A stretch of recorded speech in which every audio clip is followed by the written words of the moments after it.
Dr. Seuss, as you know, once told a child's fable about the Grinch who was quite unable to steal the cheer the holidays brought and about the lesson that he was taught. But if you'll lend me an ear or two, I'll tell you a similar story that's new.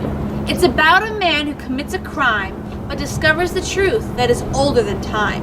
It's a prime example of intellectual snobbery in what came to be known as the Great Church Robbery. The church was well known for its love and affection, and they invited folks in from every direction. But to one neighbor, named Mr. DeWitt, their invitations didn't matter one bit. DeWitt hated them, and for the Christian religion, he held no love, not even a smidgen. He considered their pastor to be a bit fake, and their clanging church bell make his head ache. Though he felt that way, not because of his head, but the fact that his soul was spiritually dead. So with a heart full of meanness and doubt, he watched Sunday morning as the service let out, staring out of his window with a cold, ugly sneer, with warm handshakes and smiles full of cheer. I will all be returning He said with a bark. for tonight's service as soon as it's dark, and then with their worship they'll raise a commotion. What it's about, I haven't a notion. Why, they'll set that big church bell to ringing, and they'll all begin praying and singing. They'll pound the piano and organ too. But why they must do it, I haven't a clue. Why, for too many years I have put up with this stuff. It is driving me crazy, and I have had quite enough. As he got angry thinking of how he would do it, he suddenly snapped. I must put a stop to it. Without all their church stuff, He went on with a growl. their bright happy mood would quickly turn foul. Then a wicked idea hit his wicked old brain. I'll pretend I'm a blind man with dark glasses and cane.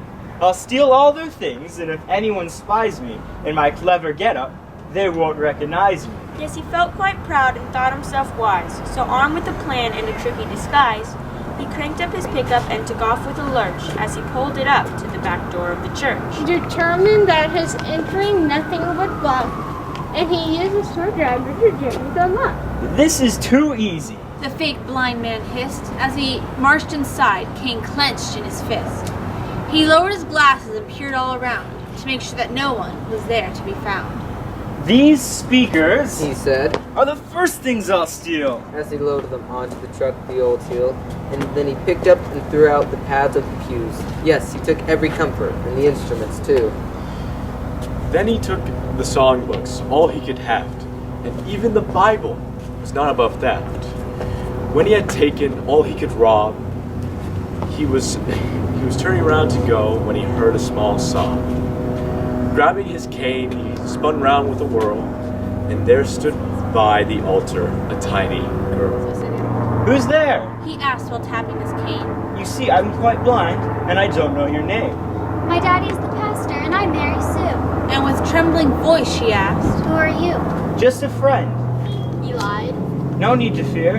As he motioned the little girl to draw near, DeWitt faked a smile and knelt down beside her. And when she smiled back, the room somehow seemed brighter. You see, He lied. God sent me indeed, for even a blind man can see your need. So I'm taking the old out, and I'm buying all new. And as soon as I'm finished, I'll send it to you. So he pulled the wool over her eyes with a sightless act and clever lies.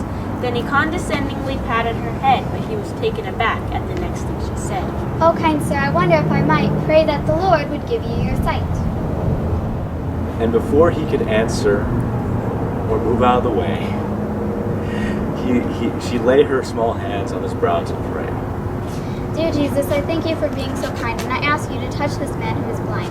Bring the light to his eyes and help him to see it, and give him this gift, Lord, and do it for me. And when she had finished, his throat was all dry, and behind his dark glasses a tear dimmed his eye, and conviction had fallen on him like a great weight. But he grumbled. Thank you, dearie. But now I'll be late. So go on home now, and don't say a word, or tell anybody what you have heard. As he watched the pastor's child depart, he felt a strange tug down deep in his heart, but he shook it off with a snort and a shrug, and as he was leaving, he threw out the road. It was 6:30. Soon the church would be full. So he cranked up the pickup, and away he did pull. Up the winding dirt road to the top of the hill, he drove with his stuff, which then he would spill. When he came to the top, it was getting quite dark. As he drove to the ledge and put it in park, He jumped out of the truck and strode to the ledge, and stood looking expectantly out over the edge. They know by now He said with a grin, that their services there have all been done in. They're wailing and moaning, and they'll all shed a tear. That's something said DeWitt. that I wish I could hear. But he could hear a sound, quiet and low, rising up from the church in the valley below. But this sound wasn't tearful. Why, it sounded quite cheerful. Everyone there, to the smallest fella, was singing their favorite songs a cappella. He hadn't stolen their joy, it remained. Despite of their losses, they worshiped the same. Maybe their joy doesn't come from what's done. Perhaps He smiled. it comes from someone. But suddenly his house would clutch with cold fear as he noticed the pickup had slipped out of gear. It rose toward the cliff edge that rusty old hammer. As he leaned in its path, it shot hard on one part. But it didn't slow down, as he called us out for the first time in his life. He ran straight out to God. Lord, I know I was wrong all these church things to take, so save them, and me also, for Jesus' sake. And as the light of heaven shone in, as Mr. DeWitt was born again, and he felt a strange power he had not felt before, as he found the strength of Samson and more. Then he stopped the old truck and turned it around, then hopped up inside and drove it to town. He pulled up at the church and brought back what he took, each musical instrument and every psalm book. Then he went to the altar, and beside it he knelt, as he praised the Lord Jesus for the peace he now felt. He hugged Mary Sue as she climbed on his knee, for her prayer had been answered, and now he could see